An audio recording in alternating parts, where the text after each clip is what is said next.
All right, guys, it's time for the Next Level Guy Show, a men's interview, interest, and improvement-focused podcast featuring interviews with the greats from all industries to help you better your life. Each week, a new episode features an interview with one of the greats, covering all aspects of their story, from life hacks to tips and protocols that have allowed them to live life on the next level.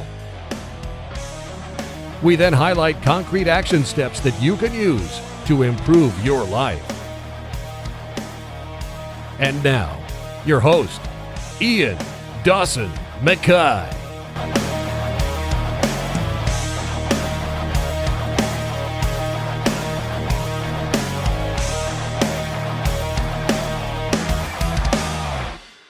And today's guest is Yats Palat. Yats is a relationship and inner work guru who specialises in healing past trauma and reparenting the inner child.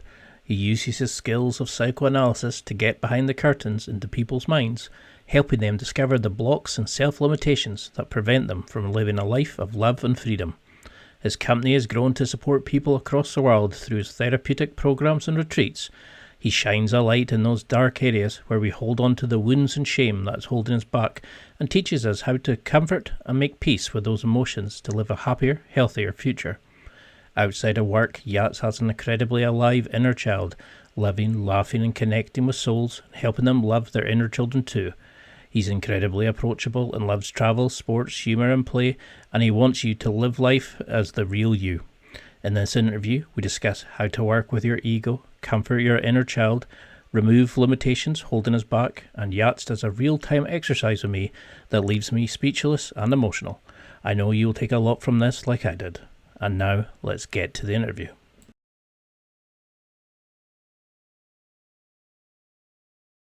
Well, thank you so much for coming on. It's an absolute joy to have you come on. I followed you on social media for so long now. You've helped me shine a light on some dark bits of my own psyche. But I bet you've never had people tell you that.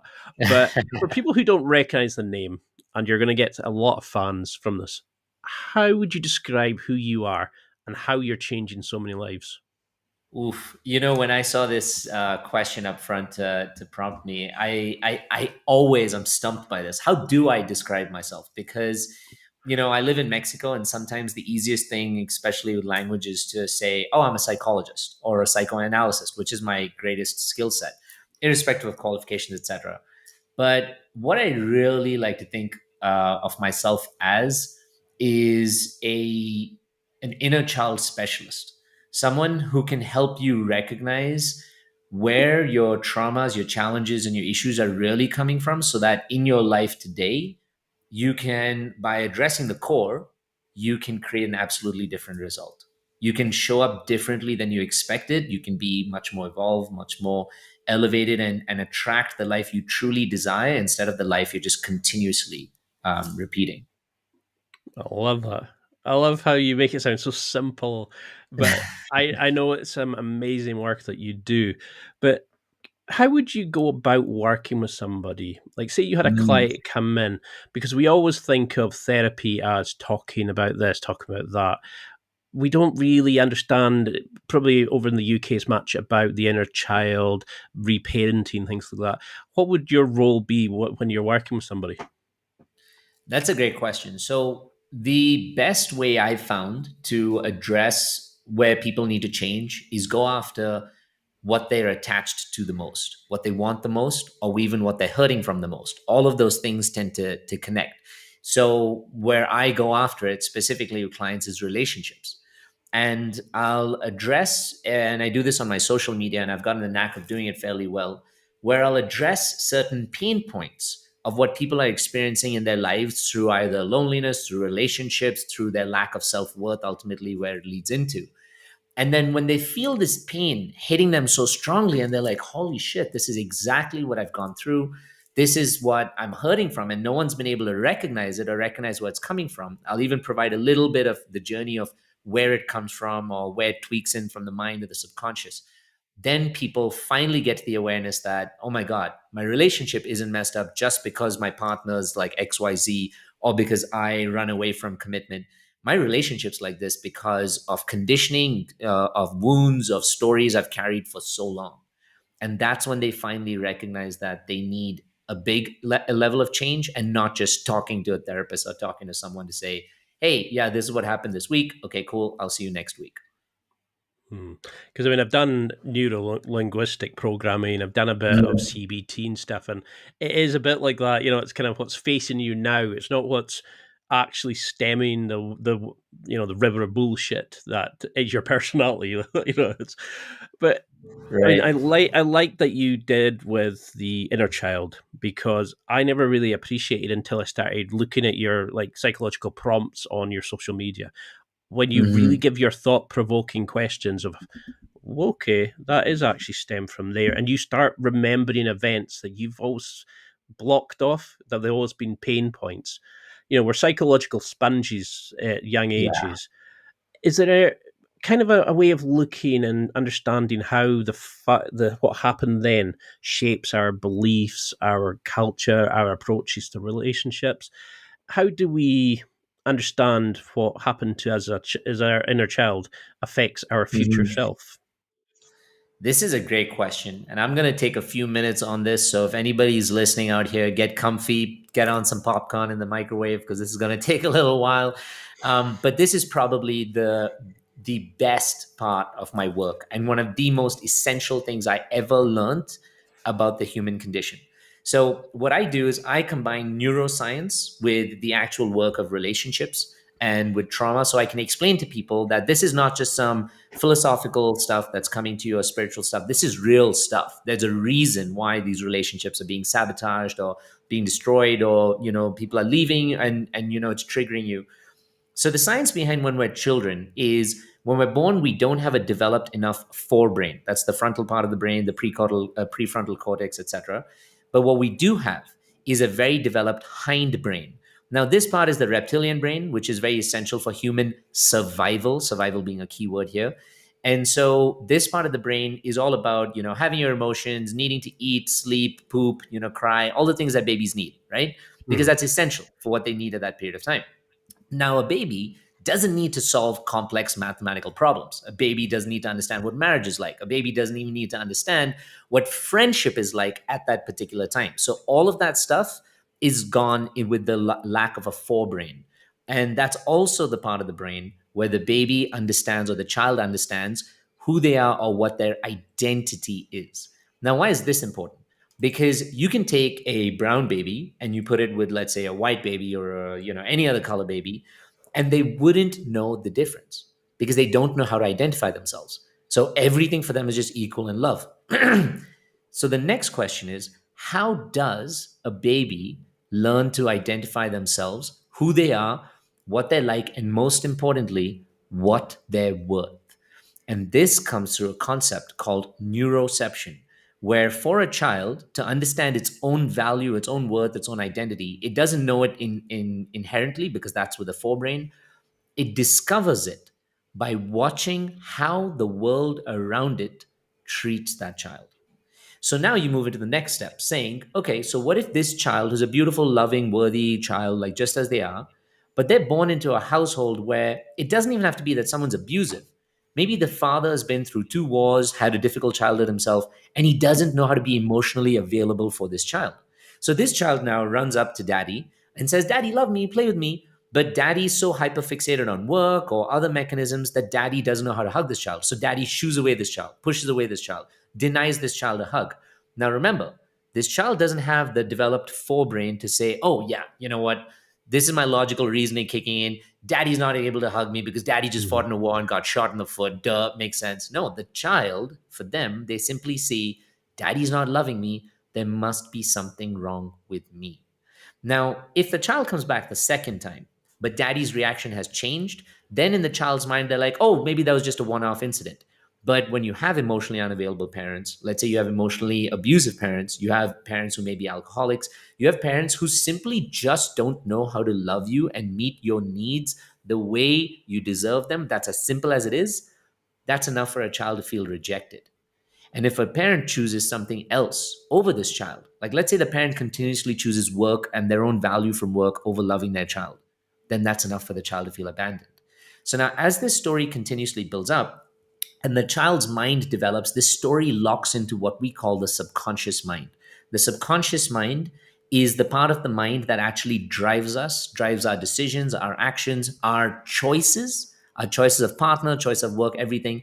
And this information is primarily, this part of the mind is primarily active between the ages of 0 to 5 and 5 to 18. And so at this stage, if what the child is receiving is not the love that they really deserve or even expect, but instead, and here's the honest truth, is that they're receiving a kind of love, but a kind of love that the parents are only capable of. Now, this can create a disconnection, right, between what they expect or need and what the parents are capable of. And this disconnection is enough for the child to feel like, I'm not lovable enough to have all my needs or my expectations met. Now, if you add to that someone who's abusive, like I unfortunately had an abusive childhood. I love my parents very much. They love me very much. But what they were capable of giving me was a projection of their own wounds and stories. So I was beaten. I was sent away to boarding school. So I had huge abandonment wounds, a dysregulated nerve system, etc. Now, to add and connect to how this connects to our relationships today, if by the age of 18 the subconscious mind is fully developed, after which point it kind of locks, kind of like a door, it closes down, so you can't really feed that much information into it, but at the same time this thing is driving your life. At the same time, at 18 is when your forebrain, the prefrontal cortex, finally fully develops. And this is the part of the brain that makes, does logical reasoning, mathematical problems, helps identify who you are, etc. So that's why legally around the world, governments have called this the adult age, because they think by this time you're able to make adult decisions. But what drives these decisions? What drives these decisions is not the forebrain. It's actually what's in the subconscious mind. So I have clients who are 70 years old who come to me and say, Yats, I had someone who was a psychologist and a psychotherapist, a very famous one, came to me and said, Yats, I cannot offer my clients a true solution if I'm not able to find it in my own life. Why am I continuously attracting partners who don't know how to show up for me? And I said it in one simple sentence. It's because that's what you're used to. That's the idea of love that in your own development, you got so used to, it locked into your subconscious mind. And therefore, this is something that you now use when you go into relationships to prepare yourself for. And so the brain hates change. It loves being really comfortable. What's the best way to be comfortable is to do what I know. Even if it's not good for me, at least it's what I know. And that's how we reproduce those relationships continuously. And in fact, every time you'll have someone and people come to me saying, yes, but I want love. I want someone who can show up for me. I want someone, and I'm making the effort to try and look for this on Tinder or do this elsewhere. And I say, yes, you can consciously move in that direction. But if your subconscious mind has not got the healing that it needs, that's what's going to make your decisions. That's what's going to attract your partners. Whoa. And, we were talking before about why I wanted you to come on, and I was thinking answers like that kind of just, you can actually see the person listening rolling back in their head going, that links to that. You take us on a journey just by this. You have this amazing way of explaining it. I love you answered in another interview about how people always assume trauma means rape, assault, big things like that, but the actual things that are the smaller things, it's like how and it's not so much always what happened, it's how our perception of it. It might have been it's a throwaway event while they're looking after your brother or sister, but you take it as a sign that they're abandoning you or picking you over them. And that wow, you really were listening to that interview, because I used that exact example where I said someone, and just for people listening, it's as simple as if a mother's holding a baby, coddling them close to their chest, this baby feels like my entire world is right here. My needs are met. I'm loved. I'm valued. But then you have another, sibling who's taking the piss out of the parents and doing something else, and maybe like burning their toys or like the TV, like I did. And so suddenly this mom is like, what's going on here? Puts this baby down, runs to them. Then that's enough for this baby to feel like, oh my God, my mom's prioritizing this other sibling or this other person more than me. And, we all know in our own lives that each individual child with exactly the same parents can have different wounds because they all have a different story of how they were raised. And what matters there is like how the parent comes back to validate and show up for each child. So I'm sorry, I didn't mean to jump in there, but I just No, love that no. you actually were listening to the whole, to the whole interview. Because that's something I did notice was like, you can tell a guy how to dress better. You can tell a guy how to apply for jobs better. You can tell a guy they need a haircut. I obviously wasn't listening. You can do all these amazing things, but if we're not dealing with the things that are causing us or holding us back or pushing you in a certain way, we're never going to truly escape out of this kind of control box. And how would you start working with somebody to make them understand that you're not you? You're you, that you're the version of you that's been shaped by your childhood, your current things, your reaction to events, etc., because of this programming that you have. How do you make them realize that we can change this flow so you then go and become this version of you that you want to be, or the new version? How do Right. you make people realize they can change? Because a lot of people think this is just who I am, this is my personality, not realizing it's all the drama, bullying, like perceived issues from your past that you've made into your personality. All right. But that programming is flexible enough to be changed. That's a good question. Do you mind if I explain it with a personal example of something No, I I'd went love through? to. That'd be great.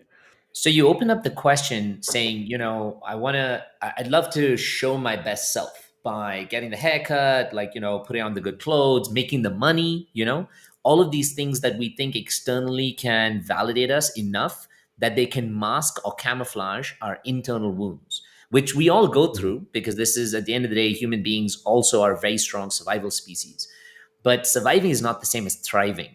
And surviving comes with its own set of problems. So for me, I was exactly like what you talked about. And in my late teens and my early 20s, to make up for like the difficulties I had growing up, I wanted to be this guy who was super popular. I wanted to be very good looking, popular with women primarily, because that's how I established my self-worth. And I wanted to be someone who everybody admired. So I became a professional soccer player and my body was really fit and I was very disciplined with that. But I was also, quote unquote, the ladies' man. And I went around like, sleeping with a lot of women. And the hardest part was I was in a beautiful relationship where I was with someone who supported me and who was present. And yet unconsciously, and I say this word very strongly to those listening, unconsciously, I would sabotage this relationship by choosing to sleep with other women. Now, why the word unconscious? And for a lot of you listening, you may be like, no, you made that choice, motherfucker. You chose to go after those women. Like, if you destroyed your relationship, serves you right. Remember, I said to you, the engine of your mind is your subconscious mind. Now, my forebrain, my thoughts to myself, like many of you said, I want to have a beautiful relationship. At the same time, I want to be loved and have all my needs met. But all of that wasn't in one place. In my relationship, no matter how much my partner showed up for me, I felt like I wasn't validated enough. And this is because of my deep wounds that I had with my own mother. I was the youngest of 5 kids. She gave up her own career. So by the time it came to me, there was a lot of projection of frustration that she gave up her life and her career to raise me. So emotionally, it was so much was cut off from me. There was a lot of also, as I talked about, abuse and so much that came in. So now fast forward 25 years, and I want to tell you all how this relates. I felt so invalidated as a human being. I didn't have enough value growing up. That for me to get that value, I had to seek it from other women who would make me feel important enough that it would mask my childhood wounds. Now, what's the fastest way we can get a sense of connection and validation from someone? Sex. Because literally, when your bodies come together, there's so much oxytocin and everything that goes through you. It gives you a temporary sense of a highness that, like, you know what? I'm amazing. I slept with this person. I feel really good. And so even though I had a relationship, I was sabotaging this and doing this on the side. And I was popular. People thought I was great looking. And at the end of the day, when that partner chose to break up with me and end the relationship, it was the biggest trauma I've ever gone through in my entire life. It rocked me to the bottom because it showed me who I am and where I'm coming from. So when you ask me, how do I give this to my clients or my students or people going through our programs, we give them a strong set of like reflection. So we have this process of ABC. A is awareness. B is breathwork and regulation, which is all about nervous system, is about safety in your nervous system, working through that.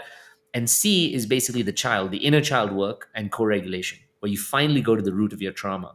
So when people come up to us and they say, oh, I've been manifesting the same type of partner over and over again, people who keep like abandoning me or don't know how to show up for me, or I can't be emotionally vulnerable, we first bring the awareness to them that this exists, that it's a pattern. It's so funny, Ian, you won't believe that most people would have been going through the same thing for 30 years and don't even recognize it's a pattern, because their survival mechanism just takes them through the same thing again and again and again, because that's what they know. So the first thing is bringing the awareness to it. Second, once they're aware that this is a pattern, they now want to break it. So then they have to discover where is it that it really comes from. And it's not just coming from the partner who can't show up for you. It's coming from the fact that you believe you don't deserve good enough love. So you attract someone who doesn't know how to show up for you. And then that's the part we work on. Where does that come from? That comes from those inner child wounds, the past experiences, heavy breakups. This can also be influenced by even recent divorces and breakups. Anything painful enough can open the subconscious mind so that it can be filled with this information. But in the same way, you can also open up the subconscious mind through healthy meditations, reparenting and inner child meditations that we have. You can open up the subconscious mind through nervous system regulation, creating a sense of true calming and grounding and peace. All of these that therefore can allow the same sense of healing from the same place that the trauma came from. Now, if you meet the wound with the solution, or with the let's call it the healing tonic right at the wound, then the way you show up in your present life absolutely changes. And that's what happened to me and what I had to go through. That really hit home just now, because that's one of my questions. Was about, why do relationships bring up, when they break up, why do they bring up such immense, complex emotional feelings? And it's almost like it gives you a kind of insight to who you truly are. Because when I broke up with my first love, this was like after having a terrible relationship with an absolute arsehole. I know that now. But at the time, I was in a small village. It was the only person I knew, etc., etc. So that was my idea of love. So suddenly, this girl was smoking and she hot, and we did everything together. We had laughs, and she seemed to truly love me. And I was like, that's amazing. And then I met somebody else who said the reason I interviewed a coach. She said the reason why we care about our exes is it's almost like a druggies high. You like the psychological high. It gives you that feeling of the love that you had, and that's why you can never give over your ex. Then I interviewed an attachment specialist, and he was explaining how we've tried to find people who we want to fix. And I was like, whoa, that's amazing. And now you're explaining it, how we find the people that we're attracted to, because we're not dealing with our issues. So we're just replicating, and now all this together, I'm beginning to see the bigger picture. And all the time I'm thinking, I'm just lucky I pulled so-and-so. I went and dated so-and-so. We see this, we don't understand how this flows. And I love that you can take us and start explaining this to us. So is that the kind of behaviors you see as doing? It's the promiscuous sex, the drink, the drugs, the fighting, the misbehavior at work, or what kind of things do you see when we're not aligned to our true selves, or we're not dealing with the issues? Right. That's so, when you talked about the attachments, you talked about all of the different challenges that, people were going through, and recognizing the repetition of the cycle. As I like to tell people, believe it or not, Ian, we are addicted to our cyclical patterns, because they give us, as I said, this false sense of safety, knowing that we're doing something in a continuous way. And this helps us cope with the real problem. Now, this word, cope, this is a huge, huge, huge word that I like to use, because we at the Inner Yats, like my coaches and myself, we don't actually use the word addictions as much. And I learned this personally from a very, very famous therapist around the world. His name is Dr. Gabor Mate.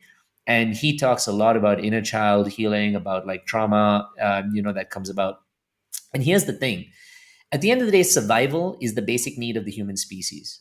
Now, if I have such a big pain that's going on with me, and we think survival is just about physical, and that's bullshit, because we're more mental almost than physical. In fact, the physical is very much the manifestation of the mental. It's how we experience what's going on in the brain and our body.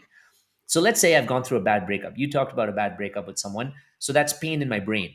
This pain in my brain is being felt in my body, in my heart, felt in my gut, in my stomach. It's actually even being felt by how I'm putting on weight, because the cortisol and the stress hormones I'm putting on are meant to protect me and get me to to feel like, okay, this is a really scary, stressful situation. I'm going to have to deal with this by hibernating, by hunkering down. Now, at the same time, if I've got this really heavy pain and I don't know how to solve it, I don't have an avenue to solve it, I don't have someone who can help me solve it, but the pain is very large, I need to do fucking something about it. So, what am I going to do? I'm going to turn to something that distracts me from it. I'm going to turn to something that helps me suppress it. I'm going to turn to something that helps me numb it.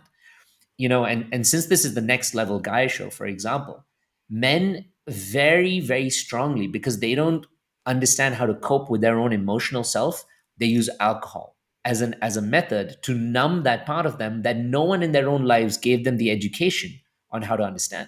Why? Because they themselves had fathers who didn't know how to handle their own emotions, or had like a family which didn't give them a safe space for their emotions. So now these men, predominantly men, and it can be men and women, become alcoholics. But there's something really interesting that happens when someone drinks. When someone drinks, their social inhibition drops. And so what's true beneath starts to come out. So for a lot of alcoholics, that's rage. That's rage and that's anger, because they haven't found a healthy way to talk about it, work through it, and process it.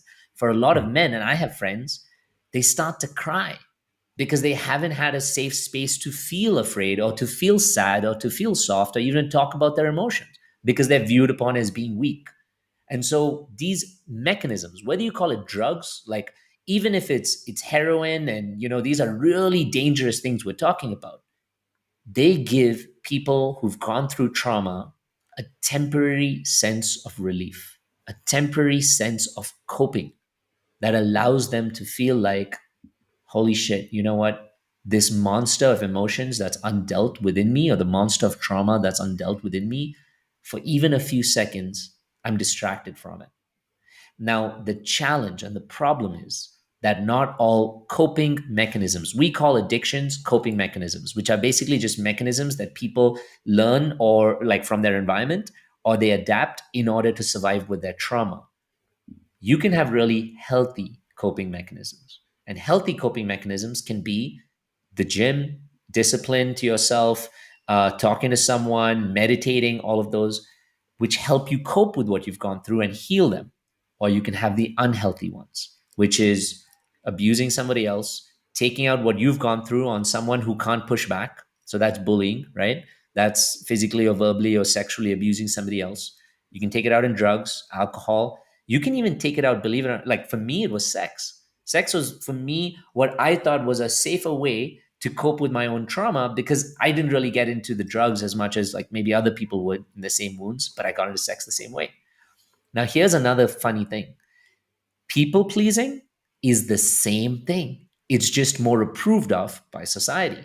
So someone who has the same traumatic wounds, you see them running around trying to like make sure everybody else's needs are met, trying to make sure that they're loving everybody else and they're taken care of, so that also makes them feel safe with the wound that they haven't really worked on. So there's a concept or a term called empaths. I don't use this so much, but it's basically people who believe they're highly empathetic, which it does exist. They have very sensitive nervous systems like myself. Because they're not dealing with that own problem, instead they go out trying to absorb other people's problems. And so they want to get into relationships, just as your previous coach said, to fix them. Because by fixing somebody else, I'm distracting myself from my problem. So all of these things are actually coping mechanisms. Some of them are just approved of more by a family or society, and so we use them more. For example, sports, or the unhealthy addiction to alcohol and sports, is, I've noticed, is more approved of in North America than it is in Thailand or Vietnam, for example. Religion is another coping mechanism that's more approved of, even the addiction to religion, in places like India or Indonesia, etc., than it is in the US. So we have to discover if I'm using these coping mechanisms to the point where it's not helping my life, my relationships, my family, or my connection, then more importantly than just saying, I need to stop drinking, I need to stop abusing people, I need to stop having sex, we need to figure out what the fuck is making me do it like this. And if I can figure that out, then I don't even need to have the coping mechanism, because there's nothing to cope with. because it's amazing when you realize what's going on, or you start trying to tackle it. Like, I mean, I'm 40 now, and I only feel like I'm beginning to become a bit more like who I was as a kid before I Right. was bullied, before I went off, because I went off to boarding school as well, and I was such Ah, a home bird, and I was right. I feel like I never really got over the kind of the trauma of all that. And in my head, people are like, "Don't be so silly. You only went there for a couple Hmm. of years, you know." But in my head, this was like the worst time of my life, and I think I've always acted in a certain way. I still go home probably far more than I probably need to now to see my Right. family, and it's the only Nice. type place I feel truly at home is with them. And I Wow. did the same sort of thing of, I would go and sleep around, or well, try to, I would go and do stuff because it was what was expected of me, or what other people were doing to fit in, like go to the pub, and I would hate it, thinking, "What the hell am I doing sitting here?" Every Right. weekend, but I would buy tickets for a festival, looking forward to it because in my head it's going to be amazing. Never Right. enjoyed them while I was there. All these stupid Mhm. things, and now I know there'll be so many people sitting there going, "Okay, I do that, I do that. Oh shit!" And you're kind of opening them up with these Right. kind of prompts. What is that? Do you find people would rather blame other people though? That, oh, that's just my Mhm. mother's fault. That's my Right. girlfriend's fault because she knows the buttons to press. Why do we live in this level of pain before we get? Because we always get people who change when it's really bad. That tipping point Mm. where they have to change. Right. Why would we rather live in pain, self sabotage, kick off, break up relationships? Why do you think people would do that? Blame others rather than just stop and go, I'm gonna look at what's causing this. Why do we enjoy pain? We almost look for it in a way. Because at the end of the day, all of these things that you just talked about, they ensure that we don't have to change, right? And I told you the Mm. brain hates change. In fact, it burns more calories for the brain to learn something new than for you to do what you knew old, like, what you've been doing for so long, to do it like for how many ever more years. And so, because that's our principle, we also lock into this identity. Earlier, you asked, like, why do some people say, this is me and that's who I am? Because that's what they've understood for so long, and it's easiest not to change. It's why a lot of us play the victim, where we're like, oh, somebody else did this to me, they hurt me. Even in the story I'm telling, talking about, the inner child work, it's not my mother's fault that I ended up however I did with my wounds. She did what she did with what she had, and she could just function out of who she was. Now, in the acceptance for me that she did her best, I can recognize, okay, so what do I do now? Because if I'm not going to do that, I'm going to continuously blame her for not going the whole way, not giving me everything. And I'll say, it's your fault, I'm fucked up. But then at the same time, I'm not having the life that I want either. So if I want to have the life that I want, I have to accept how it is I'm showing up. That's the part most of us don't want. Because if I accept what's going on in my life, then what do you think I have next? The challenge of, do I want to change it or not? Right. And if I don't change it, then I live with that shame. And if I do change it, it's going to be so hard. I'm going to lose the friends I had because most of them loved the way I existed. You talked about going to the pub, like every Saturday, even though you didn't like it. I'm sure in some sense, there were a whole bunch of people, maybe they were similar, going through similar wounds, or they just identified as being there. There was some sense of familiarity being there. Now, if you wanted to evolve and change and you said, I'm going to take a break from drinking, I'm going to work on something else, suddenly you find yourself alone. And that loneliness can be scary. Getting out of a relationship that really causes you trauma, you face the fear of being alone. Moving past a group of bullies that were a part of, because you can maybe, project your own wounds onto somebody else, bully someone else, and feel more superior. Leaving that group at the start, again, you feel alone. And those things are very fearful for us as human beings. So, what's easier is for us to blame somebody else. What's easier is for us to take out our own problems onto someone else, make it look like they're the ones who are really messed up so that I don't have to change. That's the baseline. But here's something, and that's why, Ian, if you look at the top echelon of society, and I'm not even talking about financially, I'm talking about the people with really successful relationships in today's world. I'm talking about the people who are really happy with themselves, the people who are also doing well financially. Why is it such a minority? Why isn't it not everybody, right? It's because these are the small groups of people who are willing to say that this change is fucking uncomfortable, but I'm willing to do it. And they push themselves, they challenge themselves, they give them safety through it. Maybe they ask for help doing it. They stay committed to that process, because once they get over that hill, then their lives seem so much more defined, so much more understood, so much more healthy, so much more peaceful. And I know this because I went through literally what I call 7 years of hell to basically get through to where I am.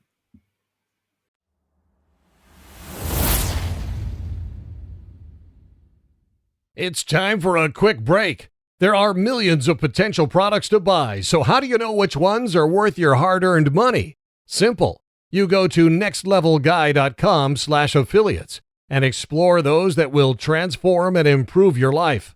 You'll find deals, listener exclusives, and special offers with some great companies. Recommendations are 100% honest and only on items Ian has tried or believes in. The companies showcased will make you a better man in all areas of your life. Simply go to nextlevelguy.com/affiliates and level up.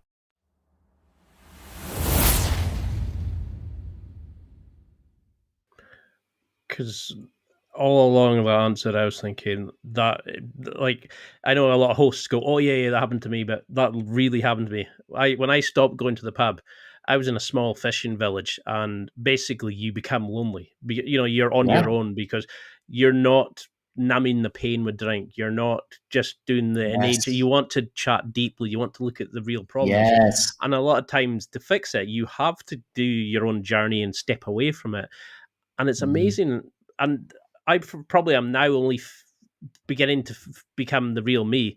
And I realize I don't really have many friends, like true friends, people who would Right. actually would go out their way, who check in on you and stuff. You have acquaintances. And I think that's what people are scared of. It's would rather have the Yes. likes. It's the dopamine chase, isn't it? Oh, So 100%. so when you're working with somebody and they start, how do you encourage them to start shining the light themselves? Not so much, or do you lead them in the first case to kind of take that first step? And how do we make sure we don't wallow in the pain, that we don't live the pain, we don't make it a new identity? How do we start dealing with that so we can actually rise above it and deal with it, rather than just go, "Oh my God, I remember this now and I remember that, and I'm going to go and fuck up so and so for doing that, and I'm going to do this." Right. How do we actually think, okay, that's an area I want to tackle, but how do I work with you not to wallow in Right. it, rise above it, and not deal with the automatic programming, and actually starts taking apart the mechanics of it? Right. So to get anybody to change, to get anybody to try something different and to do healing, you have to make it safe enough for them to want to do it. And when I mean Mm. safe, safety means different things to all of us.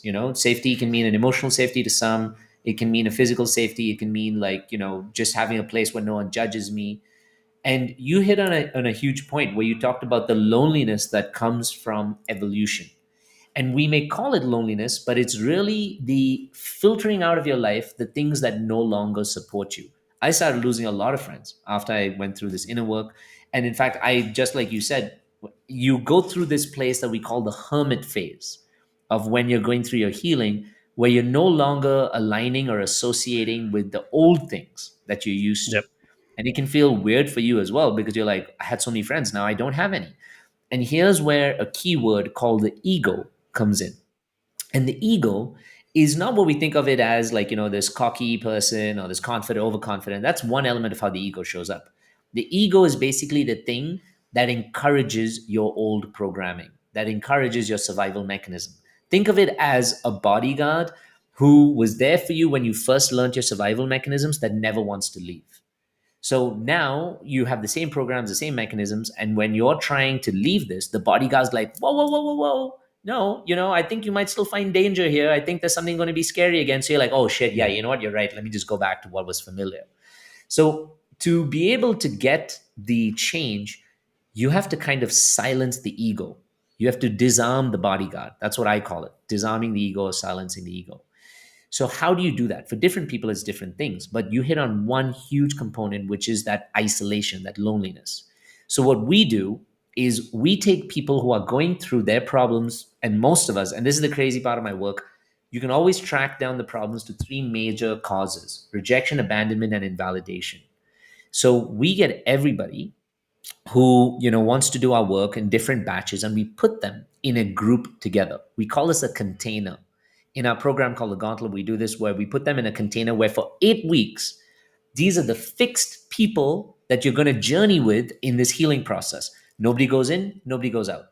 And in the same process during that period of time, we get them to work with each other 3 times a week, apart from working with us, where in the psychological prompts we give them, they get to reflect on each other's lives, they reflect on what they're going through, they reflect on how this is affecting them. Now, what this does that they don't realize is this makes them feel a sense of belonging while they're doing the hard work, which is why with one-on-one, sometimes it's so challenging, because you're doing this, you take this work from your therapist, you go to try and apply into your life, and suddenly there's so much bloody judgment from your mom. They're like, you don't come back and see me anymore, you don't call me on the holidays, or you don't know how to really raise your kid, or you don't listen to me and what I'm saying. Whereas when you're in a group and you share these things, someone else is like, yeah, I'm going through this. I'm like, wow, you're also going through this? So that means I'm not alone. I'm not a weirdo for like wanting to stop drinking and going to the pub. Someone else is like, no, me too. So they're like, okay, let's create a healthier habit. How about we create like meetings on a Thursday night where we get to talk about what we're doing? Maybe we have a painting class on a Saturday for us men, even though, we're not encouraged to be playful or musical or artsy. We now have this space where we can get this like, more feminine side out of us that allows us to feel more emotionally grounded and regulated. You create the safety in the process, and naturally it'll disarm that ego that's preventing people from changing. And when you do that, people are more excited to want to do this. And in fact, when this ends, they unconsciously now know, you know what, I've had a space where I've had people who accept me and love me while I'm going through this journey.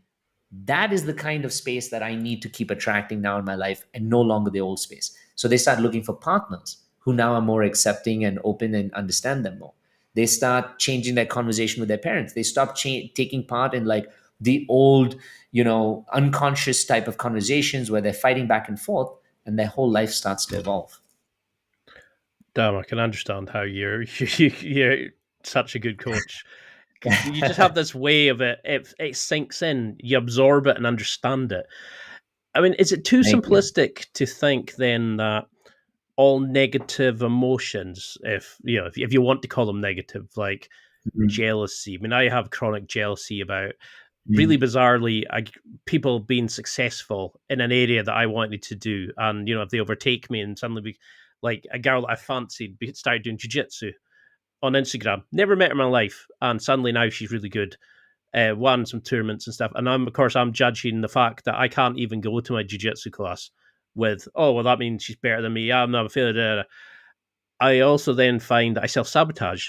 I want to go to the morning classes, but the training partner that I went to jiu-jitsu with, for example, is no longer there. I don't know anybody there. So I'm now seeing I self-sabotage by not going, even though I was good at it and I enjoyed it, because I'm now thinking the abandonment, he's left. Abandonment, invalidation, I don't know anybody there. So like just for those two emotions for me, like I'm now thinking, where does that link behind me?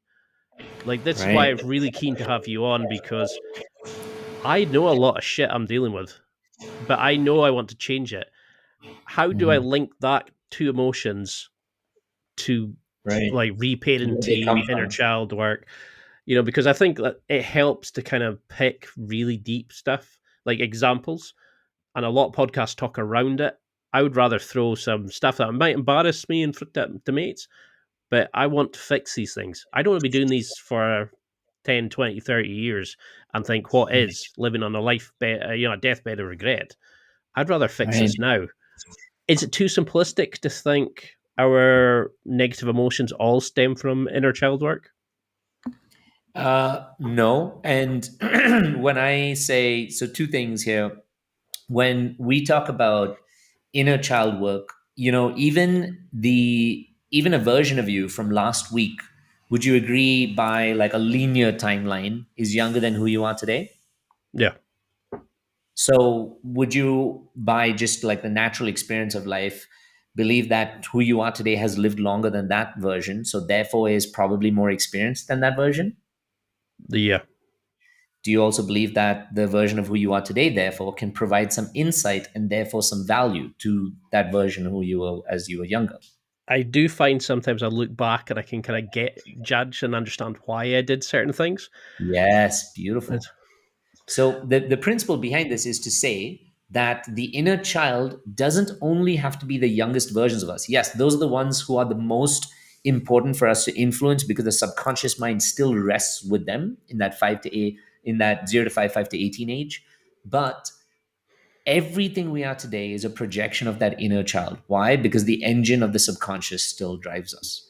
So, one, to answer your question, it is not too simplistic to think that it all comes from there. That's one. But the second thing I'd like to do is you talked very powerfully about like how you want someone to go deep or you'd like to go deeper into these conversations rather than just dance around them. Do you mind if I take you through the journey that you just explained? And I think that could give people a lot of insight into how they may be able to apply it to their own selves, the kind of questions they can ask, the kind of way they can lead backwards. Are you no, open to doing that'd that? be fun. That'd be fantastic. Yeah. Awesome. I love to air dirty laundry, by the way. So, if it's yours, it's mine, it's somebody's. Somebody's going to enjoy it out there. Well, Okay. there's plenty to wash. It's, I love it for both of us. So let's talk about this jujitsu example. You used two examples there, and you use them as a projection of the word jealousy, right? hmm. Now, what does jealousy feel like to you? Before you use an example, what does it just feel like to you? It's just that for me, I always put it down to I've had OCD, so I put it down to intrusive thoughts. It's like an automatic program that I can be having a Mhm. conversation with you, and it's just your inner voice nitpicking at you again and again. Mm, It's like a weight on your chest. It's the right. Beautiful. feeling What is of that inner voice? Sorry, what is that inner voice saying to you while you're feeling those things which are very real in your body? in like I mean, I know how lunacy it is that like I've got a lovely flat, I've got a lovely job, but in my head I'm going, what's the point of trying this? Don't be silly. You can't do that. You can't get back there. It's like that nagging mother. It's like that nagging Right. teacher. It's the things we Okay. all give a name to it, but we never associate it. Right. And I think it's that thing. I know from CBT etc. that it's not you. It's your brain Hmm. throwing out prompts. But while I'm in Right. that, it's automatic. I Of sometimes course. catch myself above it. Other times I will Right. sit there and I'll be shite at work because that's Hmm. browbeating me, or I can't concentrate on Right. what I'm doing. I can be Right. in a bus and feel horrible. I can go from having a brilliant day to Oh, suddenly thinking 100%. about it. Terrible. Right. So coming back to this, right? You said that it's that nagging voice that says you can't do something, you can't do what they're doing. And you identify it as jealousy, which means, would you agree that it only comes about when you notice someone else or something else doing what you may want to do or having what you may want to have? Yeah, because I did have a kind of bit of a mental blowout when I broke up with my ex, and Hmm. I heard she was dating plenty of somebody said she's Mm. plenty of other people's exes, and I think that was also that I wanted to be the guy going out and dating heaps of people, and I wasn't very Right. experienced at the time, so both of Hmm. those are probably good Right. examples of how jealousy of other people's Jealousy comes up. successes. It's Right. So this is good. So it's first let's narrow down into what this really looks like for you. And you talked about where it hits you, which is perfect. We talked about that it's jealousy, so we're getting closer. Now we're saying that it's triggered by when you notice somebody else. Somebody else, you talked about somebody else hitting a certain success or having a certain thing that you may want, right? mhm. Would you agree to that? So Yeah. if it was with the jiu-jitsu as well, you talked about, I'm not sure if you said it was a colleague, but a girl who progressed and advanced so much in this stage, correct? Yeah, I mean, she had married somebody that was a coach. She had the guy Ah, had designed a program around her because he didn't have a girls. All these silly things. I've right. never even met this person, and I'm judging Right. my own self worth against in a Right. sport that So means it's your own personal journey. correct. So you can say now that, as you just defined for yourself, it's actually not even about the jiu-jitsu. It's not even about sleeping with the multiple partners. It's about having something that comes with that. What do you think you would achieve or you would have if at that time, for example, you had slept with the multiple partners and everybody thought that you were like the cat's pajamas or you were like the person, the ladies' man? What do you think you would have felt? To be honest, I probably would have ended up blowing up the relationships because I was not physically, mentally ready, Don't emotionally ready. I would Right. have felt Don't Let's great. not go there yet. I want to think of what are some of the positive things Ah, you would have felt by being that. probably the confidence of doing it, and Mm. probably Okay. the, I don't know, maybe going along the journey. So I would have felt a bit more kind of evolved, a bit more kind of Hmm. knowing who I was, and that kind of looking back, I could use that as a stepping stone for the next Okay. thing I Don't wanted think to go. about the next stages. I was thinking about if you were that person today, how would you view yourself or what are some of the pluses you would get? So maybe I can guide you a little more. You said the confidence, right? If you Mhm. were considered someone who slept with multiple people, you'd feel confident enough to approach different people and like, to court them and whatever and, have some sort of partnerships with them. Yes, that requires a certain amount of confidence, right? Mhm. Does that require a certain amount of extrovertedness also to be able to go out of your shell to do something? Correct. would you Definitely. say would you say by doing that you would also gain a certain kind of approval, maybe from your peers at that point? We're talking about you at that age. We're not talking about the evolved you. We're talking about you at that age because that's the example you brought up. Would you talk about at that age, if you were that ladies' man who had slept with those multiple people, you'd get a certain kind of approval from your peers, from your Oh, friends, from everybody else? Yes. You see how yes. naturally this answer came to you. I barely even needed to finish it, and you were like, "Oh yeah, I can see that." Correct. No. That's how Now, you were judged at that age, yeah. right, beautiful. So let's take this example and let's put this one aside for a second. Now let's use the jujitsu example. And I don't want you to think about it from an evolved man or an evolved being perspective. I just want you to think about it from a small boy who wants to achieve these things. So let's say you were the young Ian, you're a small boy, you're a young, version of you that you know of that wanted to achieve this jujitsu, validation of having these belts or achievements. What do you think he would have felt if you had gotten all the way with that?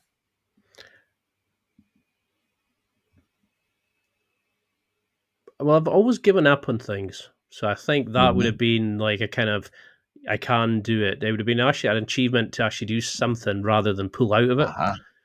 And I Okay. think when I was younger, I can remember like a bunch of people in primary school all got selected for this football tournament. And I can remember coming home and my Mhm. mum telling me, they're all been asked in your class except for you to play in this Mm. tournament. And I can remember that being soul destroying, just crying for How did days and that feeling it. Let's go there. How did that make you feel when you heard that? Oh, end of the world. Like it was like somebody was just saying that you're not good enough. And I Ah, thought of that event right now while you were talking about yeah. like what and Mhm. that, and I now can see it, and it brings it up, Right. and I'm like, how do I deal it? But Okay. like, So see, just now let's I'm trying to avoid it. I can feel myself going, ask questions, talking to. Right. Exactly. Or there's another thing that you do that you may not realize is that you explain around it instead of sitting with it. That's Hmm, why I keep interjecting you, which I don't mean to do, but this is what is my job to do, is to get you closer to what you're avoiding seeing. Correct? So yeah, now let's go back to this jujitsu. And if you completed this jujitsu, that little boy would have been like, yes, I'm finally worth it so I could finish something. People are going to celebrate me because I finished this. People are going to notice me because now I'm the jiu-jitsu champion. Every time I complete a level, I've completed more of an achievement. I'm more validated. I'm more worthy. I'm more valuable. Would you agree? yeah. It's almost like you're doing it for other people rather than yourself. Right. Because when you're sleeping with everybody, you're also sleeping with everybody for other people more than you're doing it for yourself. So now we've got two similarities here, which I'm sure you can see in many different places in your life where there is a need for Ian. The key thing here is there is a need for Ian, little Ian, younger Ian, and even the present Ian to be loved, to be validated, and to be approved of.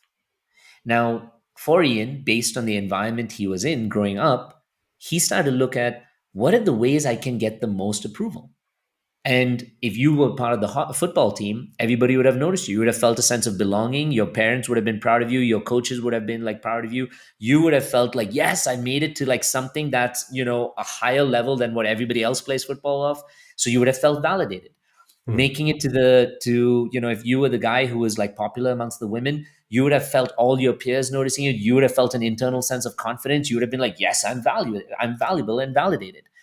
With the jiu-jitsu, if you completed this, like with any other of your projects or other things that you finished, you would have finished it, which means at the end, you would have had this feeling of, I am finally valuable and worthy enough to finish a project, to have this thing, to finish this marathon and be at the end, not say it like halfway through, I couldn't do it. So then the more important question comes in. Why don't I have all these things? Why don't I finish a marathon, Yats? Why don't I finish my jiu-jitsu? Why wasn't I the guy who slept with all those girls? Why wasn't I on the football team? And any person outside of this deep world we're talking about could say, oh, it's because you weren't good enough for the football team. Oh, it's because the jiu-jitsu is unavailable. You didn't have a partner at this time. We didn't have a coach.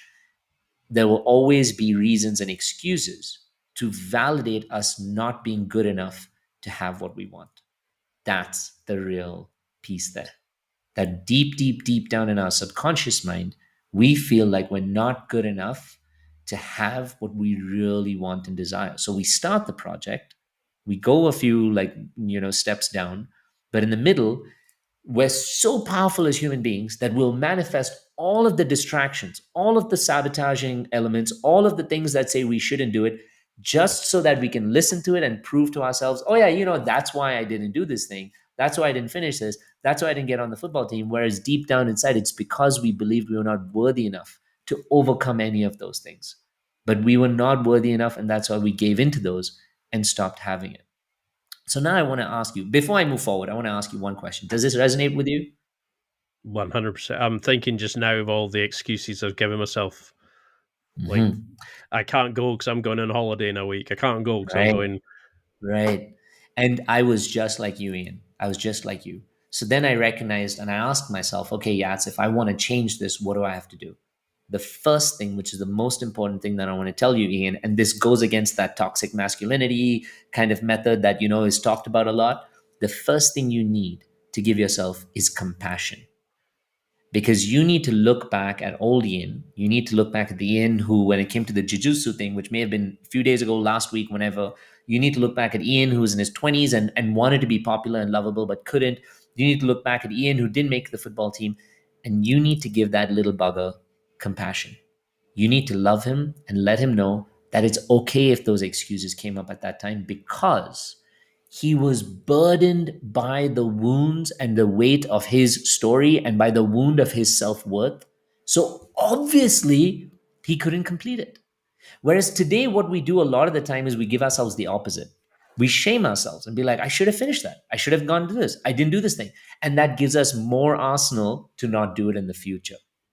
So for me, when I had to change, you know how hard it is to be able to forgive yourself for sleeping with 35 different women while you're in a relationship with someone? It's not an easy task.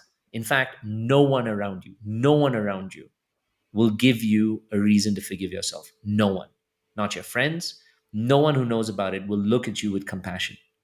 So what do?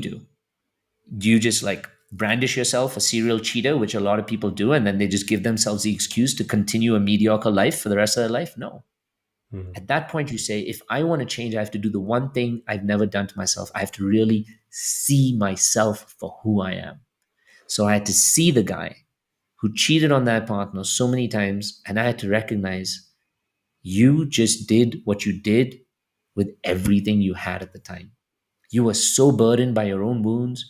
You were so held down by your need of validation, for your need to get other people's recognition. Why? Because inside of you, there was a huge hole where there was no love or value or worth or protection or safety or just compassion. So you overcompensated with everything you did.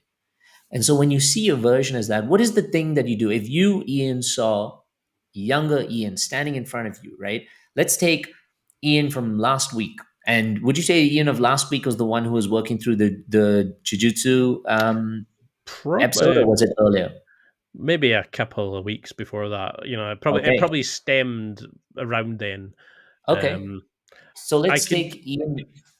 Sorry, you were Oh, saying? sorry. I was just gonna say I can see how like I'd be the Joker to fit in to appease people, but then I can also see all these self sabotages in other areas for other Right. examples I could have used, and now I see how these, to me, what sound silly incidents or small parts of my life are Mm, actually all stemming, like you said, from these three yes. areas. They're It, all connected, man, to those three wounds. So I want you to do something with me right now. Mhm. Okay. I want you to see Ian of 3 weeks ago, who was combating this jujitsu issue. You see him, he's wearing his jujitsu costume, whatever else. He's younger than who you are today. But on his shoulders, I want you to consciously see a huge boulder of invalidation, of unhealed wounds, and of a lack of self acceptance and love. I want you to see a huge weight on his shoulders. Now, this weight is crushing this Ian.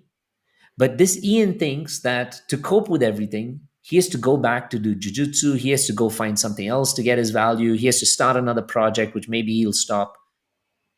But if you see him just the way he is right now, knowing what you know today, knowing if you have a chance to help him, what would you go up to him and do? And what would you go up to him and say right now? That I don't know. I've always been seriously hard on myself. Like, I mean, I would say, "Oh, push the weight off," but I Right. know there needs. I've tried to kind of address these issues, and I've never Mm. managed to find that language that opens it up or deals with it in a way. Is there kind Right. of So how would you fight? How would you find the ability to be compassionate to yourself? So this is exactly the disconnection between the forebrain and the hindbrain, or the disconnection between the what we call the conscious mind, which is what we're using right now, and the subconscious mind, where the healing is. And it's not your fault because again, none of us have it because we haven't been educated in this kind of work growing up through school, which we should have been. In Yeah. fact, we have the opposite. Our entire lives encourage us to use more and more of that coping mechanism rather than to go through more and more of that healing. So I'm going to help you with this language, okay? Because it's unfair for me to expect you to have an answer in the language you'd use. But to do that, I need you to shut off your forebrain so you can live more in your hindbrain. This means I need you to close your eyes right now. You willing to do this with me, Ian? I think Yeah. this will help a Go for it. lot of people, okay? So I want you to close your eyes. Mm-hmm. I want you to plant your feet on the ground, okay? I want you to sit back and relax. And I want you to just breathe with me. We're going to breathe in through our nose for about 4 or 5 seconds. And we're going to breathe out through our mouths for about 6 to 7 seconds. So I want you to breathe in with me, 2, 3, 4, and breathe out. 3, 4, 5, 6. Breathe in through the nose. Nice, beautiful, big breath. And breathe out through the mouth. Breathe in. I know we're on a podcast, but I want you to let go and breathe out. Trust that this moment is for you and you attracted it right now. Breathe in and breathe out. Allow your shoulders to relax, your chest to relax a little more. Breathe in, nice, beautiful, big breath. And breathe out. Nice and easy, relaxing your belly, your back, your shoulders. Breathe in and breathe out. With your eyes closed, continue breathing at your own pace, but just follow the sound of my voice. You and I are standing together, man to man with each other, in a moment where we want to hold each other accountable, to be our highest self. I stand in front of you and I see a man who deserves peace, a man who deserves so much acknowledgement, a man who deserves so much of his own self-love, understanding, and something called compassion, which is just a warm hug, which is just an embrace, which is just being listened to, which is just being heard, and more than anything, which is just being understood. So in front of us right now, we see a younger Ian from 3 weeks ago, wearing his jujutsu costume, but who looks bruised, who looks wounded and hurt, looks like he has cuts on his face, whose clothes are dirty and torn and tattered, looks tired. And on his shoulder is a huge weight that's bruising him and cutting him and hurting him. So as we walk towards him, as if you would to any other human being who is feeling so tired and hurt and cut and bruised, what would you do to this Ian standing in front of you? At first, maybe it's as simple as just giving him a cup of water because he's tired and he's still carrying this weight and he's thirsty. And then maybe slowly you and I together just slowly carry that weight. It's big and heavy. It's so heavy. And we just slide it and push it off his back. And as it falls on the ground, he starts to cry. He starts to cry because he's been in so much pain and he's been so tired. And no one's ever come along to help him and understand him and to listen to what he's going through. And this poor boy is crying there, bruised, tattered, and hurt, his back hurting. We slowly take him to sit down on the pavement, and we sit beside him. And as he's sitting there, all he wants is just to feel less tired, less fatigued, less wounded. So you put an arm around him. As you put an arm around him, you allow him to rest against your body just so he doesn't have to feel so tired. Maybe you allow him to rest his head on your shoulders. And maybe with your hand, you just soothe his back to slowly soothe his nervous system and soothe his organs. As you're holding him close, I invite you to whisper these words to him as you say, "It's okay. It's okay, buddy. You have carried this weight for so long, but you don't need to anymore. I see you and how you've tried to push and to be someone just so you could be seen, just so you could be heard, just so you could be understood. But now I see you. I know I haven't spent the time to come back and to see you, to understand you, to recognize you. But now I'm doing this. And I promise you I will come back again to see you. And as I see you, I want you to know one thing before I leave. That you are enough just as you are. You don't need to carry a heavy burden or to achieve anything to be important or valuable. You're such a good guy, Ian. You're so funny and sweet and kind. And if you just acknowledged who you really are, we would live such an easy life where everything would come to us, and what's not meant for us would leave.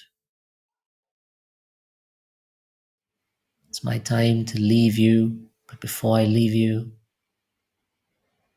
I want you to know that I understand.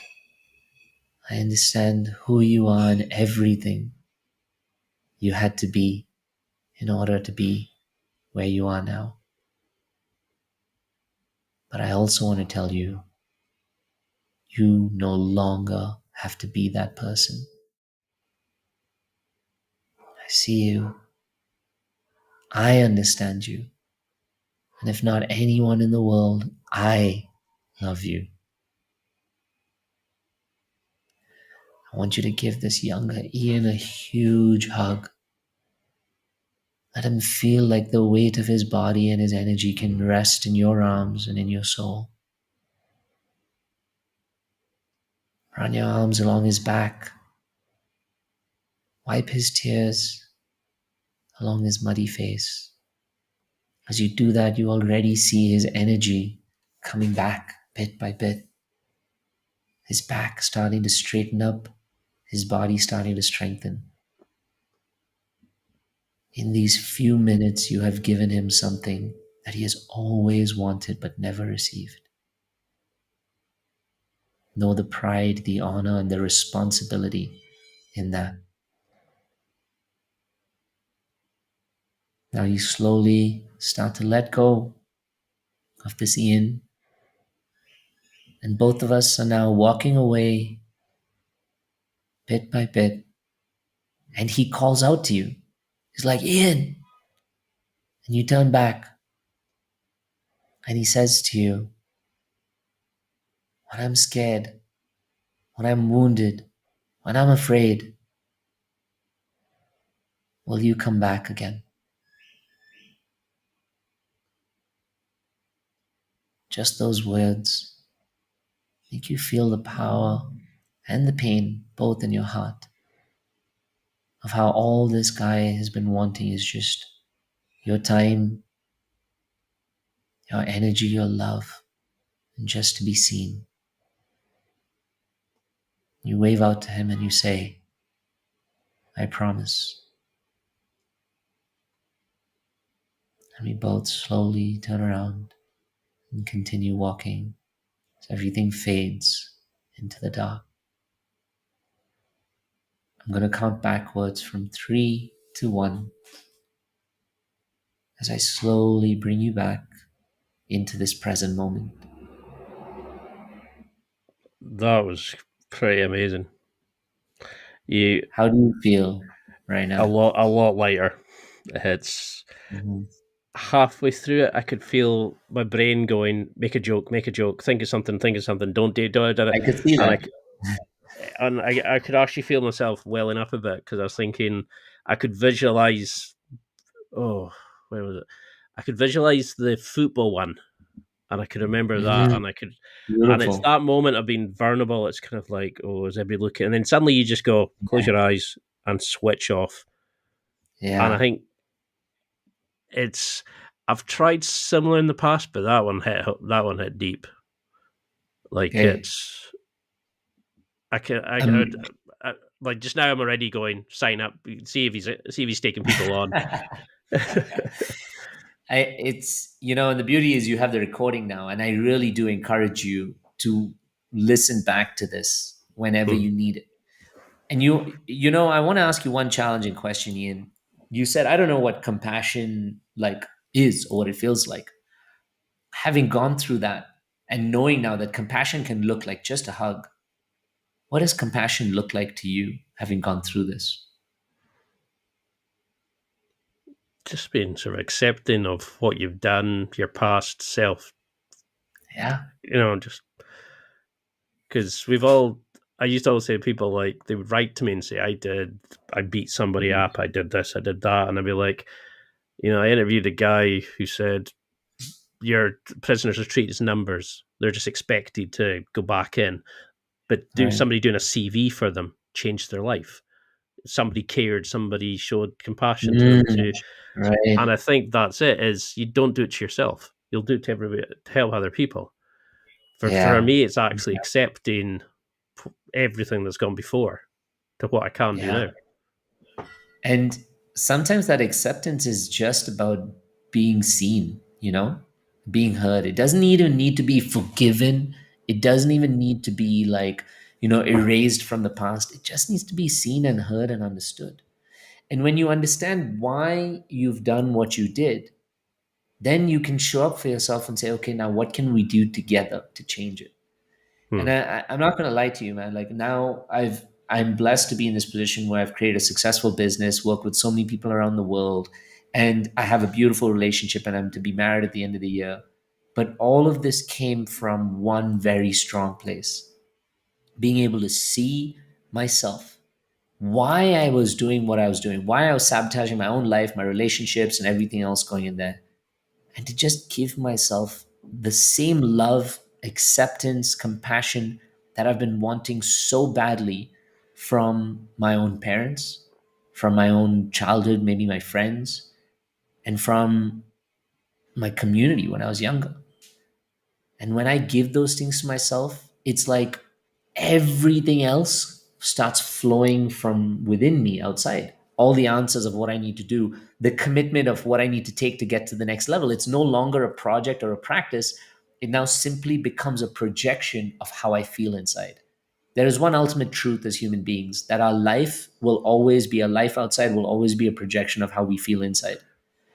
And Hmm. even when it comes to people pleasing and a desire to please people, we please them at the cost of abandoning ourselves because we don't feel like we're valuable inside. So we project that as people pleasing outside. And a lack of commitment for us, or self sabotage, comes from the lack of our own belief that I am worthy or valuable enough. And so we project it as unfinished projects. But if we can learn to complete that, if we can learn to go back to those old difficult memories or those wounds, and be the parent who instead says, you didn't get into this, like this school project or this football team, instead that's there to pick up a boy when he is in his moments of failures or difficulty or challenges, and swing him around and celebrate. And this boy's like, why the fuck are you celebrating when I didn't like win anything? Because you are worth celebrating just as you fucking exist. And Hmm. I want to show you that, and not show you that only when you succeed will you be celebrated, only when you fail will you be reprimanded. That changes a child's life completely. That changes an adult's life completely. I definitely feel lighter, like it's kind of opened up that well. It's started to kind Mhm. of bring. So how often would you do that? Like, is that like a nightly thing? Is that a weekly thing? And then do you journal off it? Because already just now my head's throwing out prompts Right. and Questions and thinking. thoughts. Right. Yeah, what do I start doing with this as it comes up? And Right. should is there a way to recover from it, or is that part of the thing that you have to finally feel it to actually The deal with it? There is something important called brain and heart coherence that happens in the human experience, where even if you try and visualize something, if you're not feeling it, it will be an incomplete experience. Which is why a lot of us want to be rich, but we don't believe we can be rich. And so therefore we're not rich. We'll sabotage. So when you go through this process, you just tasted this for probably one of the first few times in this intensity or level of doing it. You have to start slow and commit to being able to do it continuously. So discipline, I tell people, is the strongest version of self-love. The commitment to what you know may be challenging for you, but what you really need for you to go to the next level. For some people, it may be waking up. For some people, it may be to practice inner child meditations. But for you, in like, personally, for people going through this, when it is guided or supported by somebody else, it's naturally easier, because then you don't have the excuses in your head. Then you can't make the joke in your head. Then you can't like stop yourself. That's why I got you to Hmm. breathe, because the breathing is the part of disarming the ego. It's regulating your nervous system. So I got you to disarm the ego, which was like, swinging around his chair, which was like, I don't know if we're really going to do this or what it's going to be. And then when you surrendered, you saw the magic beneath. Yeah, I could So, feel the weight pushing up, saying, "No, no, right. stay tense, don't." Exactly. Like you said, and that comes in terms of making a joke, because making a joke allows you to stay tense and not surrender, which allows you to not change. Hmm. So I would say, for most people who are listening, how I do it, because I've been doing it now for so many years, for almost like 10 years now, but how I do it and reparent myself is every time I have, quote unquote, a negative emotion, a hard situation, a trigger that comes up, I am telling you guys that this is not actually that moment itself, that moment, that situation, what your partner just said, what your boss said, you not doing the jujitsu, that's bringing up something deeper. So I use those moments to create some separation with the present. And I'll say, like, give me a second. If I'm with my partner, I'll say, give me a few moments. I'll go to the washroom, throw cold water on my face and my neck, which again disarms the ego, regulates the nervous system. I'll breathe for a little bit. And then I'll go back and I'll see, what am I really hurting from in this moment right now? What is this moment bringing up for me that I've been hurting from the past and that's happened before? And where does it remind me of something I've experienced before? Then, even if I can go backwards a few weeks, a few months, a few years, or even right to my childhood, I'll go back, I'll see that younger version, and I'll say, what did you want in that moment but not get? That's what reparenting is really about, is about finding the moment of where you had a need that just wasn't fulfilled. And then in your own mind, through this, when you meditate or slow down your brain waves through nervous system regulation, etc., you're actually slowing down your brain waves enough so that you can get into your subconscious mind, which otherwise you can't do. Only happens when you're sleeping, 5 minutes maybe as you're going to sleep or as you're waking up. Otherwise you can't do as an adult. So when you go through these meditative processes and you're like reflecting, you slow down your brain waves, you're opening up your mind to newer ideas, newer opinions, newer feedback about yourself. So you take those same situations and moments which are so traumatic, rejecting, painful, and now you don't have to change the outcome, but you change how you felt having that outcome. Like I said, going back as a parent, that's why it's called reparenting. Going back as a parent, as a loving, caring figure to that same inner child, picking them up in that moment where they felt failure and they were crying, and daddy celebrating them and them being like, this is weird, but I love it. What's happening? Then this child starts to feel more soothed, starts to feel like, you know what? I can fail in life, so I'm going to take chances. I can fail in life, so I don't have to be perfect. I'll do it the way I believe and love and like express. And that changes how we live in the present moment because it influences our subconscious mind and our hearts, as long as we're feeling it in the body as well. I feel like, that scene in Fight Club, the movie, where he Right. goes to the self-help group and it's the first time he's finally let out his emotions and he sleeps. Like just now, I've got massive black bags under my eyes because I'm not sleeping right. And I feel like I'm actually able to, I finally let go. Like I can finally just Yeah. chill and relax. And, we obviously never talked about doing that. And I was just kind of like, oh yeah. Okay. And I finally decided, why am I going to pretend? Before I would have pretended through that. Now it's kind of, well, this is there. This guy, his material has helped you so much at the start of the journey, and now he's going to do this guidey thing that's going to help you. And I was like, and that's what I mean is now this older version of myself. If you'd done that a few years back, I'd have been like, Yeah. well, let's, now it's kind of, yeah, let's go, let's do it, let's get in, give yourself all. And I just, in my head, I can always feel like I wish I'd known this earlier, and that's again another excuse. I'm beating myself up for not knowing. I'm trying to just find something to justify, and it's when you start looking at that, you're like, "Whoa, this is incredible." And I mean, I know we're over a time limit, so I'm really sorry for that. But No. I enjoyed it. That's why I took you through it. It takes two to dance, so you can't apologize as much as I can't. But what would you want as listening now? Because I mean, I know so many people want to do that with you and find these accountability partners and just finally deal with whatever's holding them back, so they can go forward. How can we join like the Gauntlet program? How can we get your coaching? What's all involved in the Gauntlet? Like, 'cause this, I think, will be life changing for a lot of people. But how can they find out more information about that? What do you, just on that kind of thing alone, is there anything like other services that you offer that people can pick up? Because I know a lot of people are going, wow, I want that. How can they find that for themselves? Well, the Gauntlet is a powerful 8-week program that's gotten really successful for us over 3 years, and so much so that we've expanded to also doing them in England. and Europe. And we do them, all of them are online. Hmm. And right now we're currently running some batches for like English students or UK, participants. So you can find out all the information that you need on, we have a website called thegauntletexperience.com. And on that website, there's all the information. And actually, there's even testimonials of people, like real life stories where people are crying because of how much of change they're seeing in their life. Those are real videos on there. And there are stories about, what it's actually about. And that's how you can apply. But we qualify our participants for the gauntlet. We want to make sure that they're willing to do this work so that we can put them in a container with other people willing to do this work so that we can guarantee a much stronger result than just saying, hey, we want your money, you want to do this work, come in, like, well, let's take you. So Yeah. that's why we have a qualification call with a member of our team, and then they qualify a candidate and they come in.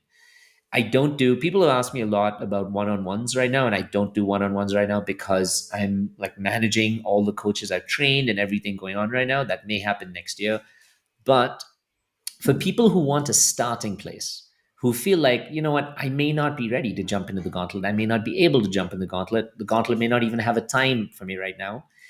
There is a little membership that we call the Emotional Freedom Collective. And on this membership, we do like 2 calls in a month for the entire group, and people join on Zoom, whatever. And they're based on different topics that support them in their healing journey. Last month, the topic was coping with heartbreak, the tools that can help you cope with heartbreak.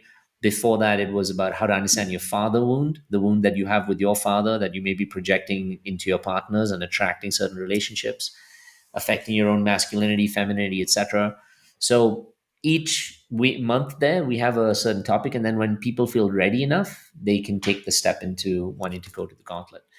All of that information, really, you can also find on my website, which is theinneryats.com, or people can find it on our Instagram. And I would recommend people tune into our Instagram if they haven't already, because that's where we put a lot of our value out there, which is free for people to see and consume. And there's a link, the Linktree link, where they can get information about the different products, different like journeys they can have with us. And what do we do once we start this journey? After, because I could feel that you were pulling out the cork to let some of it out. And I know that as I do this more and more and more, it's going to come out and I'm going to change, etc. But how do you focus your students to then go forward to say, this will come up, you'll deal with this, but I want you to do this as the newer version of yourself. I want you to focus on this. Do you have plans of how they do it, or do you just kind of let them realize, like, accept and give compassion to who they were, so they can go and find out who they truly are going forward? Or do you have plans? So the journey is constructed so that it can take people through the process of starting slow and then getting into those big wounds and then recognizing how the wounds show up for them in the present, finally getting to a place where they can design the future that they want. And that comes like right towards the end of the program. So I know it seems scary or challenging for a lot of people who want to come into it, but it's a catered program for 56. It's like going to rehab for the mind. And for 8 weeks, for 56 days, there is enough of that support. We have like a whole bunch of coaches in each program who'll support everybody through the journey. You have a certain amount of homework, but continuously we encourage people to know that the journey is very individual as well. That some people may have like certain revelations early on, some may have them later. But at the end of the day, it is taking you through your own process of healing, disarming your ego, changing your patterns, and getting to be like the version of you that you really deserve to be, honestly, without all the layers of conditioning and everything else. I tell people that doing the inner work is not like becoming like Superman or Superwoman or anything like that, which is so arbitrary also. But what it really is like is that imagine that each of us is born pure. We're born like a beautiful light. And as you go through life and experiences and conditioning, which is basically, our parents' opinions that are projected onto us, society's opinions and ways to be projected on us, each time something happens, there's a blanket that's added over this light. So with a bad breakup, there's a blanket. With, bullying or something in school, there's another blanket. Traumatic experience somewhere else, blanket. ultimately to a point now where we are is all we see is the blanket. We don't know that there's a light underneath. So what we're trying to do now is we're not trying to become some invincible beings. We're taking off those blankets by doing this therapeutic work one step at a time, bit by bit, taking off each blanket that doesn't need to be there anymore and doesn't serve us anymore, to a point where slowly we start to see the light shining through a little bit. That's what you're talking about. Like, you now at 40, you're making different choices than you would have at 30. You're seeing the light coming out a little bit. And as you take off more and more of those layers, you can finally see that light shine. And living when that light shines with that light is an absolutely empowering, magical process for a human being. It's so invigorating, the life that you keep creating, because you're in love with this life and in love with that every day. Is that what you want people to take from this? That they can change, that they deserve to be happy, healthy, compassionate? Yeah, that's, as you're saying that, it's weird because it's bringing emotions to my surface and bringing tears to my eyes, because I think it I should, think one of because my you're letting people find themselves again. yeah. And the reason why it makes me feel so emotional is because I know what it was like when I was living from such a wounded, conditioned place, where I was living a life I thought would have been a good life, but led to like no joy and satisfaction for myself. And I know how difficult it was. Sometimes even to just wake up every day, sometimes to work through a heartbreak. And I know how good it feels now to get to this point. And when I see people, I actually see a reflection of myself. And that's why I want to offer them what I know and who I am and what I've gone through. Nothing I've ever taught is something that I've just got out of a random book, or that I've just believed some like weird thing out there. It's things I've practiced and seen. And I want people to live with that same level of love, integrity, and self acknowledgement, because they deserve that. And you know what? Maybe it's also a little selfish, because if they live like that, imagine how beautiful our community, our world would be, our education would be, our systems would be. So fucking amazing. And maybe there's a little bit of that selfish interest that's in there to say, I also want the world to become a better place so I can love living in it even more.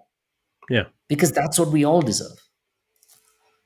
But I mean, to take away all the bull and all the drama that people have built and let hurt them and shape them, you're letting people find who they truly are again. And that is beautiful. It's amazing. And just going through that 2 minutes with you, I realized there is a completely different Ian, not the one I like to think I am or who I'd portray to be. There's that little boy again that you need to find. And I know you're going to change so many lives. And that's why I wanted to have you on. 2 minutes on your Instagram, I was like, opened up so much different areas of darkness to look at. Can you just quickly go back over your sort of social media handles? So your Instagram was at The Inner Yats? Yes, the Instagram is at The Inner Yats. Do you want me to spell it out? Or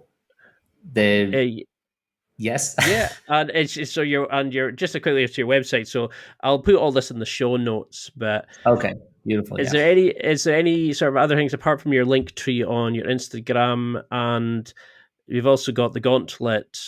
Is it the Gauntlet Experience? The Gauntlet. Yeah, the gauntletexperience.com. So on our homepage, there's different tabs that'll take people through where they can, work with us, whether it's the Gauntlet, the retreat, whatever.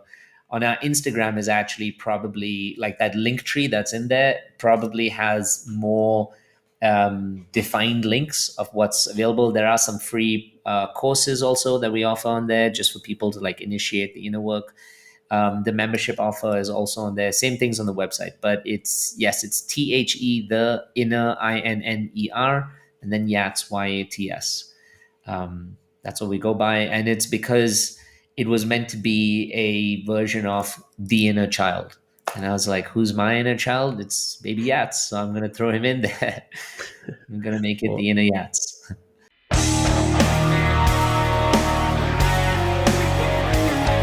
Well, that's it for another week. And thank you for listening. It's now time to take what you've learned and use it to develop and enhance your life with the key points mentioned.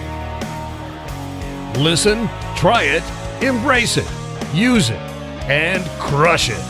Now's your time to hit that next level in your life.